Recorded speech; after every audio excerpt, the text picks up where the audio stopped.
Hi, I'm Robin Waite, author of best-selling book Online Business Startup, and in this video I'm going to be giving you my top tips when you come around to launching your website.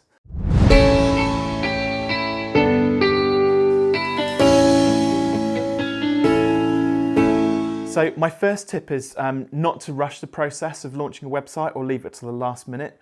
It's quite common for people to choose Friday as the day they want to launch their website. And imagine if things don't go quite to plan, and then it's kind of 3 o'clock on a Friday afternoon when you launch your website. Your web designer is kind of like celebrating, going down the pub, drinking pints of beer, and then you realise on Friday evening at 6 o'clock that something's not quite right with the site, and now nobody's available to fix those problems, and you've got to kind of live with that feeling all over the weekend. So Friday is typically a really bad day to launch your website. Monday's a really good day because it means that you've got lots of time to fix any problems. I hope as well that part of the problem of rushing your website launch means that perhaps you haven't had the opportunity to test your site as thoroughly as you might have planned. So first and foremost, I suggest don't be disheartened if your site launch is late or last minute or feels rushed. And if there are bugs there, kind of those are to be expected. But typically, most of the 99% of the work will have been done. So last minute changes can happen really, really quickly. But equally, if you spot something at the last minute, on Friday morning, that fundamentally you need changing, don't forget that that's going to affect the launch time for your website. So sometimes you can, I've stripped out features of websites before we've launched because they're not quite right or not quite as what the customer expected. So it means that what we can do is we can launch on time, we can switch those features off, we can fix the problems that the customer might have found, and then we can just add those updates in softly so that they just appear online as and when they're ready. It just means that we hit the launch date, but it doesn't feel rushed, and it means that we can solve any problems that we might have found at a later date without the added pressure of trying to get the site live. My second tip is just to remind you that your website is an organic product or project, so you should never consider it to be finished. So even when you launch it, immediately it's out of date. The web moves so fast these days. We used to work on a 3-year kind of life cycle for a website, sort of when we started out in 2004. Now you're probably talking about your website being out of date within a year and a half. So you should be constantly looking to evolve and update your website on a regular basis. And don't forget that any features which your website doesn't have now, you should be able to enhance your website by adding those new features or making subtle design tweaks as time goes on. What this means is that when the site launches, it doesn't necessarily have to be perfect, because the imperfections that you see as a business owner, potentially your customers is totally, they just miss it. They just don't see those imperfections, and you may just be looking in too granular a detail at your website. Obviously, if there are glaring problems, then yeah, you want to get in there and fix those, because those potentially might have an impact on sales. But changing a color from like a lighter shade of blue to a light blue, or moving a logo like 2 pixels to the left so it aligns properly, probably not many people are going to notice that except for you and your web designer. And those are little niggly things that you can make a list of and then fix post-launch. So my third tip when your website goes live is to test your website thoroughly. In a previous video I talked about a site launch checklist, and there's a number of things which you can test for when your site goes live. And essentially what we're doing now is we're just checking that from when your website's on a staging server to now when it's on the live server, that everything is in perfect working order.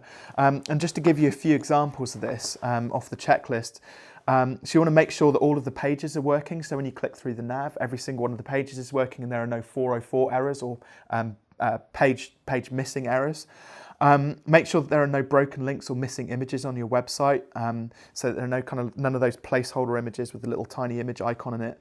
Make sure that an image is definitely there. Check any features on the website, so things like blogs, check out any product listings or category listings, slideshows, your contact form. Make sure that all of those features are working as you would expect them to work.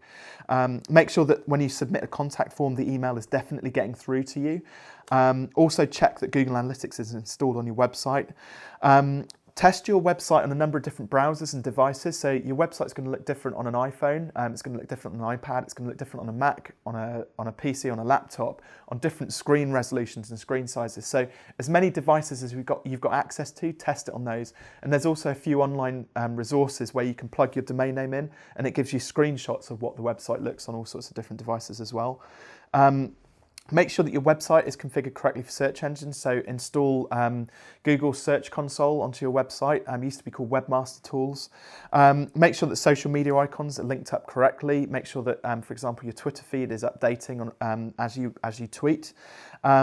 Make sure that you run your site through the W3C validation tool to make sure that there are no errors on your site code, because those will affect how Google indexes your website through its search engine. And also, you could use a couple of tools like GTmetrix or page load speed to test how quickly the page loads across from different server locations, so UK, Europe, US, and things like that. Again, if the page loads slowly, then it's likely that you're going to lose customers before they've even had a chance to find out who you are and what you do.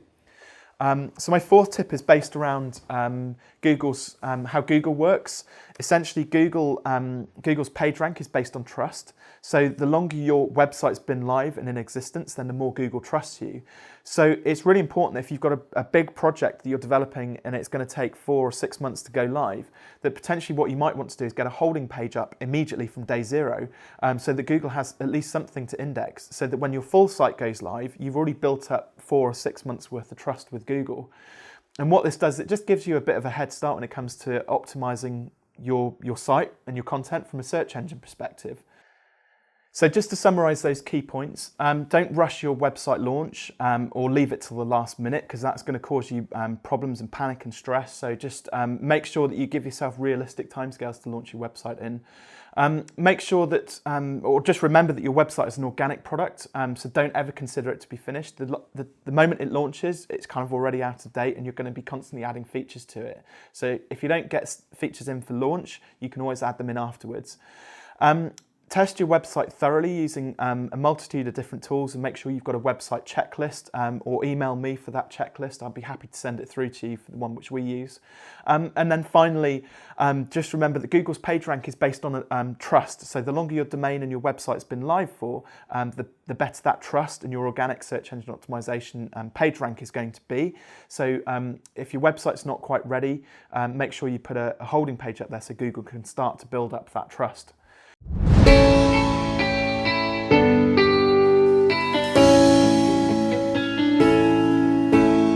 So thanks once again for watching the video. I hope you found some of the tips helpful, and if you've got any questions, then please do leave some comments in the boxes below the video.